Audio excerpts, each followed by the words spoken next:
नमस्कार, मैं हूं शालिनी और आप देख रहे हैं आंचलिक खबर। आइए बढ़ते हैं आज की बड़ी खबर की ओर। इंडस वाटर ट्रीटी पर भारत का पलटवार। पहलगांव अटैक के बाद पाकिस्तान के खिलाफ बड़ा फैसला। अब बर्बाद होगा पाकिस्तान। इंडिया ने इंडस वाटर रोकने का लिया फैसला। पहलगांव अटैक में बेगुनाह सैलानियों पर बरसी आतंकी गाज ने सिर्फ खून ही नहीं बहाया बल्कि पूरे देश की रंगों में गुस्से की आग भर दी है। इस क्रूर हमले ने भारत सरकार को वह कदम उठाने पर मजबूर किया है जिसे अब तक टाला जाता रहा था। दिल्ली में प्रधानमंत्री की अध्यक्षता में हुई कैबिनेट कमेटी के ऑन सिक्योरिटी की हाई लेवल मीटिंग में एक ऐतिहासिक फैसला लिया गया। भारत ने 1960 की इंडस वाटर ट्रीटी को तत्काल प्रभावित से रोकने का निर्णय लिया। ये कोई आम डिप्लोमेटिक स्टेप नहीं था, ये एक ऐसा पानी से वॉर था जो पाकिस्तान की जड़ें हिला सकता है। क्यों है ये संधि इतना महत्वपूर्ण, जिसे हिंदी में हिंदू जल संधि कहा जाता है? भारत और पाकिस्तान के बीच 19 सितंबर 1960 को कराची में साइन की गई थी। इस पर भारत की ओर से तत्कालीन प्रधानमंत्री जवाहरलाल नेहरू और पाकिस्तान की तरफ से राष्ट्रपति अयूब खान ने हस्ताक्षर किए थे। इस संधि में तय किया गया था कि भारत को 3 पूर्वी नदियां रावी, व्यास और सतलुज का पानी मिलेगा। वहीं पाकिस्तान को सिंधु, चिनाब और झेलम जैसी पश्चिमी नदियों का जल इस्तेमाल करने का अधिकार दिया गया। लेकिन सवाल उठता है, जैसे व्यवहार करने वाले पाकिस्तान को क्या अब भी इस जल स्रोत का लाभ मिलना चाहिए? जम्मू कश्मीर अटैक के बाद क्यों टूटा भारत का सब्र? विशेषज्ञ पहलगांव टेरर अटैक के बाद भारत ने साफ कर दिया कि अब केवल कूटनीति से काम नहीं चलेगा। सीमा पार आतंकवाद को केवल पाकिस्तान की भूमिका किसी से छुपी नहीं है। भारत सरकार ने कड़ा संदेश देते हुए कहा कि अब आतंक और पानी साथ नहीं बह सकते। भारत की रणनीति इंडस वाटर ट्रीटी को रोकना क्यों है घातक वॉर? इंडस वाटर ट्रीटी को रोकना, स्थगित करना पाकिस्तान के लिए आर्थिक, सामाजिक और राजनीतिक त्रासदी का कारण बन सकता है। आंकड़ों के अनुसार पाकिस्तान की 80% खेती योग्य भूमि सिंधु नदी प्रणाली पर निर्भर है।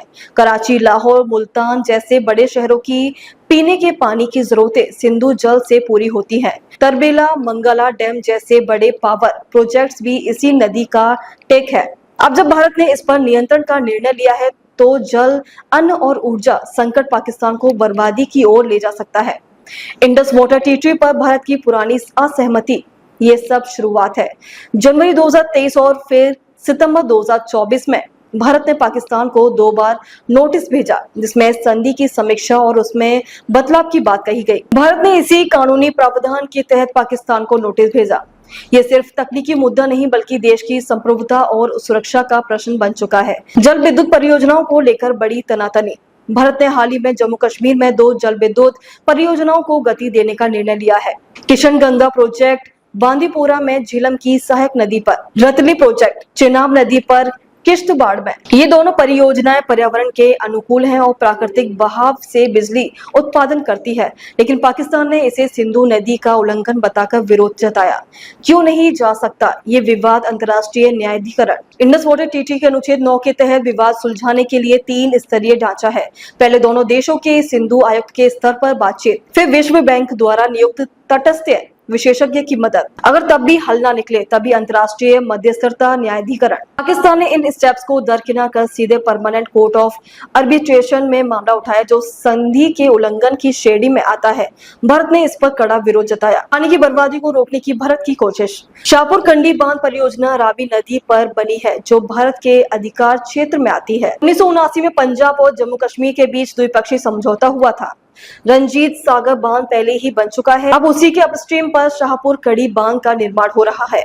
इसका उद्देश्य पाकिस्तान में व्यर्थ जा रहे पानी को रोककर भारत में सिंचाई और ऊर्जा में उपयोग करना है। पाकिस्तान बार बार इंडस वाटर ट्रीटी को छेड़ने पर युद्ध की धमकी देता रहा है, लेकिन अब भारत ने स्पष्ट कर दिया कि देश की सुरक्षा सर्वोपरि है और पानी की एक एक बूंद का इस्तेमाल अब सोच समझकर होगा। पानी के बहाव से अब बहेगी सियासी लकीरें। भारत का इंडस वाटर ट्रीटी का यह कदम केवल जल प्रबंधन का नहीं है, बल्कि राजनीतिक और कूटनीतिक शक्ति प्रदर्शन का प्रतीक बन गया है। पाकिस्तान को अब तय करना है कि आतंक के साथ या पानी के साथ। भारत ने मोर्चा खोल दिया है और ये साफ संदेश दे दिया कि अब पाकिस्तान को पर्सोना नॉन ग्रेटा की तरह व्यवहार सहना होगा। अब तक के लिए बस इतना ही, फिर होगी आपसे मुलाकात। तब तक के लिए नमस्कार और देखते रहिए आंचलिक खबर।